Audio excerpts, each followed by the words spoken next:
Hello, my name is Robert, and this is my AAC assignment presentation for EDUC 264-8. Today, I'll be sharing a classroom activity I created for Grade 1 student Clayton, who communicates using Augmentative and Alternative Communication, or AAC. To begin, the curriculum expectation I focused on comes from the Grade 1 Science and Technology strand, Understanding Matter and Energy in our lives. Specifically, the goal is for students to describe how the sun's energy warms the air, land, and water. I wanted to create an activity that helps Clayton engage meaningfully in this science lesson, while supporting his communication needs. The activity I designed is called Sunny Helpers, and it's a group-based sorting game.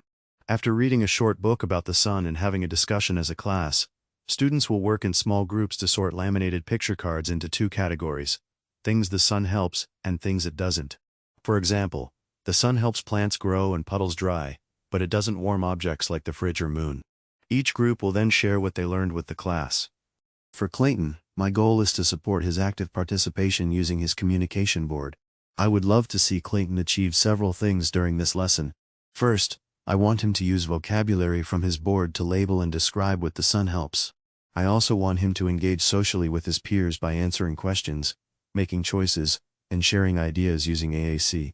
Most importantly, I want him to feel confident and included in a group science lesson. To participate, Clayton will use a combination of pointing and selecting symbols on his board.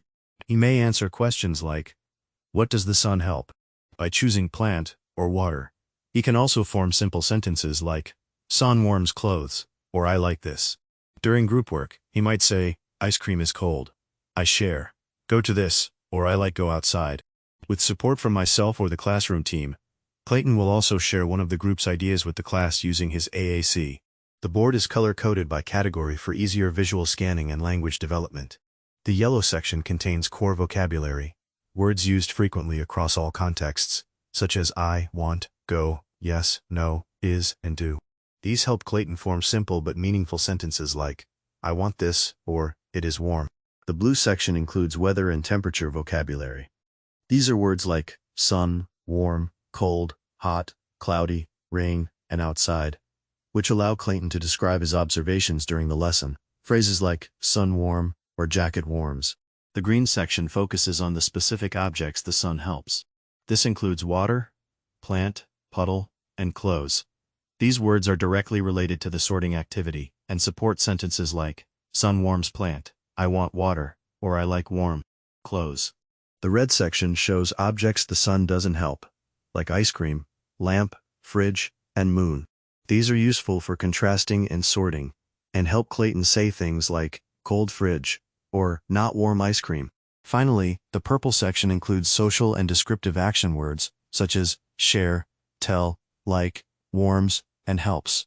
These allow Clayton to interact with others and express ideas during group work. He might say, "I like this," "Sun helps," or "I share that." Now, let me share what I like about the communication board I created.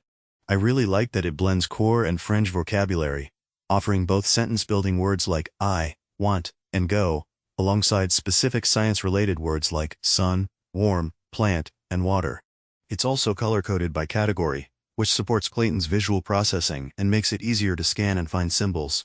If I were to improve the board next time, I might reduce the number of weather-related terms to avoid visual overload, and add a few more interactive action words like look, pick, or sort that directly support the task. Thank you for watching, and I look forward to your feedback.